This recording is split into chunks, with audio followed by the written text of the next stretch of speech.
ચાલો આપણે સૌ પ્રથમ શિયાળા માટે જે નાવાનો સુગંધિત સાબુ આવે છે ને એ બનાવવાનો છે, ગ્લિસરીન વાળો.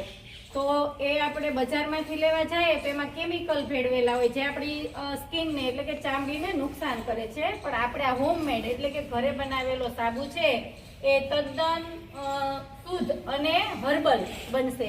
તો એના માટે સૌ પ્રથમ આપણે એક ઇન્ડક્શન લઈ, ઇલેક્ટ્રિક સગડી લઈ, એના ઉપર આ કડાઈ છે એમાં ગરમ પાણી મૂકી એને પાણીને ગરમ થવા દેવાનું. ત્યારબાદ આપણે આ તપેલી છે એમાં આ સાબુનો ગ્લિસરીન વાળો બેઝ બજારમાં તૈયાર મળે છે એ લઈ એને ઝીણો ઝીણો સુધારી અને એમાં પછી કેટલી વસ્તુ ભેળવવાની. એક તો જો આ એલોવેરાનો પલ્પ જે આપણે આપણી નિશાળમાંથી જે એલોવેરા થાય છે એમાંથી લઈ એને ઝીણો ઝીણો સમારી અને એનો રસ કાઢીને તૈયાર કરેલ છે. ત્યારબાદ દેશી ગુલાબ અથવા સુગંધિત ગુલાબની પાંખડી પણ આપણે તૈયાર કરી છે. ત્યારબાદ આ હળદર છે એ પણ આ બેઝમાં નાખવાનો. આ સિવાયની વસ્તુ પણ આપણે જેટલી નાખવી એટલી નાખી શકીએ. જેમ કે આપણે બટેટા હોય એના માવામાંથી રસ કાઢીને નાખી શકો, ચોખાને એકદમ ઝીણા દળીને ચોખાનો લોટ પણ ભેળવી શકો, સંતરા હોય એની છાલ નીકળે એને સૂકવી અને એનો ઝીણો ઝીણો પાવડર પણ તમે બનાવી શકો. આ બધી વસ્તુ તમે આમાં ભેળવો તો આ એકદમ હર્બલ સાબુ આપણો તૈયાર થશે અને જે સાબુના ઉપયોગથી તમારી ચામડીને કોઈ પણ જાતનું નુકસાન નહીં થાય અને ચામડીમાં ગ્લો આવશે, તમારા ચહેરા ઉપર અને સ્કિન ઉપર સરસ મજાનો ગ્લો આવશે. તો આપણે સૌ પ્રથમ આ સાબુ તૈયાર કરવા માટે આપણો આ બેઝ છે ને એને આપણે આ તપેલીમાં નાખીશું. ચાલો નેહાબેન, હવે તમે આ પલ્પામાં નાખો.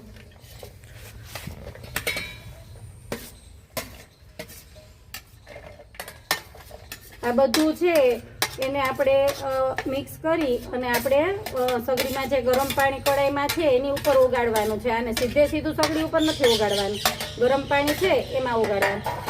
અડધું જ નાખજો. હવે થોડીક હળદર નાખો. એનાથી હળદર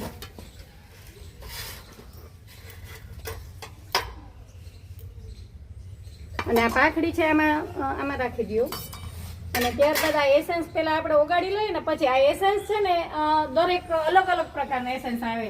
જુઈનું હોય, પછી અલગ અલગ ગુલાબ છે એની ફ્લેવરનું એસેન્સ હોય, એવા અલગ અલગ ફ્લેવરના એસેન્સ, કોફીનું પણ એસેન્સ આવે. તો આ બધા એસેન્સ છે, આ એટલું એસેન્સ છે ને એ તો આપણે 5 કિલોનો સાબુ તૈયાર કરવો હોય ને ત્યાં સુધી આપણી બોટલ આવે. એટલે આપણે માત્ર એટલું જ એસેન્સ નાખવાનું થશે. 1 કિલો સાબુ બનાવીએ તો એટલું. એટલે આ ટૂંકમાં થોડુંક એસેન્સ નાખો ને. એસેન્સ નાખવાનો ફાયદો શું છે ખબર? કે આ બધી વસ્તુ નાખી હોય ને તો સારી એવી સ્મેલ આવે ને એટલા માટે આપણે એસેન્સ નાખીએ. એટલે જે એસેન્સ નાખો એની સ્મેલ તમારે આવશે. જ્યાં નાખી દો.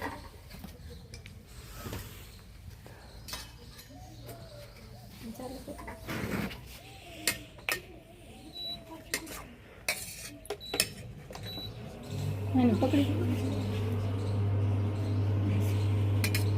હવે જો આને આપણે સરસ એકદમ ઘટ ઓગળી ન જાય ને ત્યાં સુધી આપણે આને મિક્સ કરતું રહેવાનું છે ધીમે ધીમે.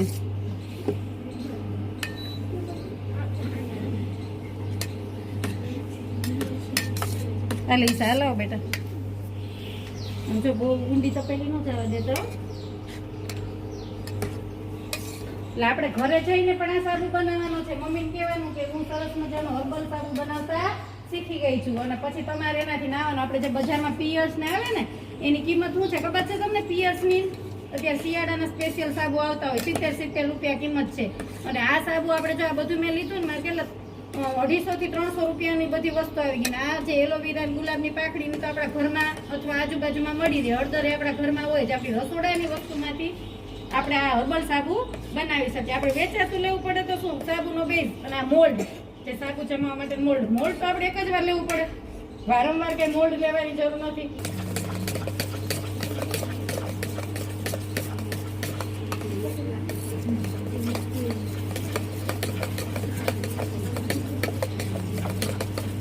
આવી રીતે આપણે શેમ્પુ એ બનાવી શકીએ. શેમ્પુની આખી પ્રોસેસ છે. આપણે એક દી શેમ્પુ બનાવશું. એમાં આંબળા અરીઠાન બધાનો ઉપયોગ કરીને બનાવવાનું. જો હવે આપણે 10 થી 15 મિનિટ સુધી આને ઉકાળ્યું ને તો હવે લગભગ આપણું આ એકદમ લિક્વિડ સ્વરૂપમાં આવી ગયું. પહેલા જે ઘન સ્વરૂપમાં હતું ને એને આપણે ઉકાળ્યું ને તો એકદમ લિક્વિડ સ્વરૂપમાં આવી ગયું.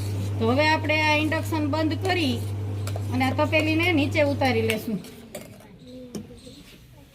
થોડીક વાર હલાવી અને પછી આ એસેન્સની બોટલ ખોલો જ બેટા.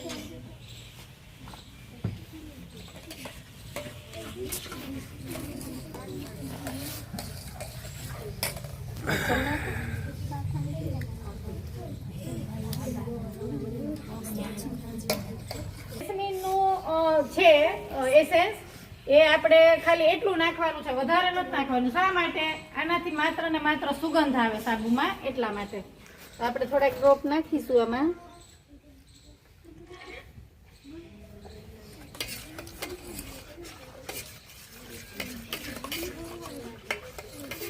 બંધ કરી દો.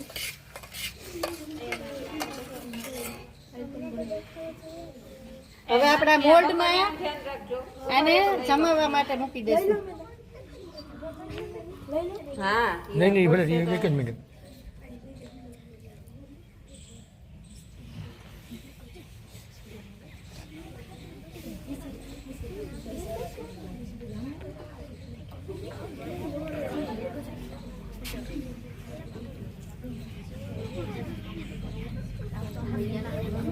આપણે એટલામાંથી 6 સાબુ સરસ મજાના બની જશે. હવે આપણે 2 કલાક પછી ખબર પડશે કે સાબુ કેવા બન્યા. 2 કલાક પછી તમે આ ચેક કરી શકશો. આ બધી વસ્તુ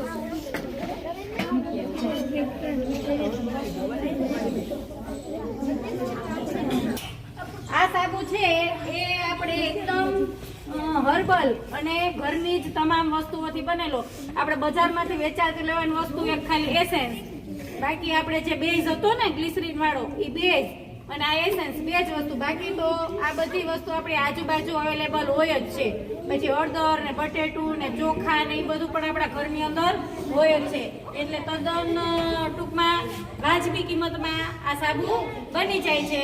અને આ સાબુ છે એ આપણી સ્કિનને ફાયદો કરશે અને જરાય પણ નુકસાન કરશે નહીં. 100% આ આપણા હાથે બનાવેલો હર્બલ છે. ટૂંકમાં આમાં કોઈ પણ જાતના કેમિકલ મેળવેલા નથી. તો બનાવશો ને બધાય? ચાલો બનાવીને પછી ઘરે બનાવો એટલે એની જે તમે પદ્ધતિ હોય એનું શૂટિંગ ઉતારીને પછી આપણે તમારે મારામાં નાખવાનું છે. એટલે મને ચાલો હવે આપણે બધાએ સાબુ બનાવવાની રીત તો જોઈ હતી, બરાબર ને? કે આપણે સગડી ઉપર કઢાઈ મૂકી, ગરમ પાણી કર્યું અને એમાં જે આ બધું મિશ્રણ કરી અને આપણે આમાં સાબુ જમાવ્યો હતો. મેં તમને 2 કલાકનું કીધું હતું પણ પૂરી 2 કલાકનો પણ સમય લાગ્યો નથી અને સરસ મજાનો સાબુ તૈયાર થઈ ગયો છે. આપણે હવે ધીમે ધીમે આમાંથી મોલ્ડમાંથી સાબુ કાઢી લેશું. તો જો સરસ મજાનો સાબુ છે જામી અને તૈયાર થઈ ગયો છે. ચાલો એક પછી એક આવી અને જોઈને સૂંઘો. ચાલો સ્મેલ કેવી આવે છે કયો મને. પાસ બેઠા બેઠા પાસ કરે. આમ જવા દેજો બધાય જોઈ લ્યો. એટલે અહીંથી આમ જવા દેજો.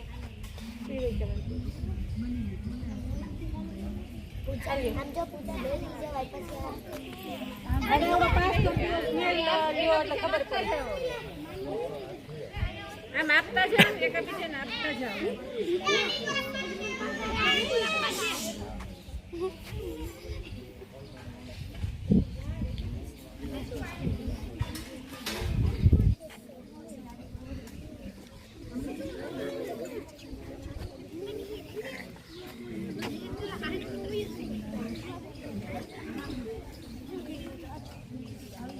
કેવી સુગંધ આવે? જામીને સરસ તૈયાર થઈ ગયો ને. હવે હું આ રીત છે ને આપણા ગ્રુપમાં નાખી દઈશ. પછી તમે લોકો કેસો જતા હોય ને ત્યારે એનું બધું મટીરિયલ લઈ આવવાનું અને ઘરે સાબુ બનાવવાનું, મમ્મીને બતાવવાનું, મમ્મીની હેલ્પ લઈ અને 6 થી 8 વાગે તો તમે મોટા છો. આ છે ને આપણે કેશોદમાં મારુતિ